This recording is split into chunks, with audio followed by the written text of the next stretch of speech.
ये वीडियो में दू झन नशेड़ी के लोगन मन ह जम के पिटाई करत हे काबर की एमन ह मार खाने वाला कामेज करे हे। त संगवारी हो बता देथन कि बिलासपुर के नेहरू चौक में नशा के धूत में कार चलावत स्कूटी सवार ला जोरदार टक्कर मार दी, जेमे दू झन ह गंभीर रूप से घायल हो गए।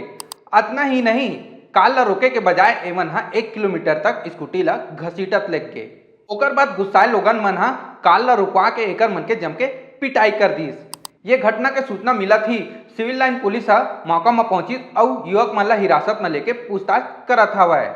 ये दोनों नशेड़ी के नाम महेश कुमार कश्यप और अजय कुमार मानिकपुरी बताए जाते हैं, जेमन ह सफेद कार CG10 AX 9805 क्रमांक के कार ला नशा के हालत में दौड़ात रही से। तो संगवारी हो यातायात के नियम के उल्लंघन करना और नशा के हालत में गाड़ी चलाइया ऊपर का कार्रवाई होना चाहिए, कमेंट बॉक्स में जरूर बताओ। और इसने खबर पर देखा था हमारे चैनल ठिया छत्तीसगढ़।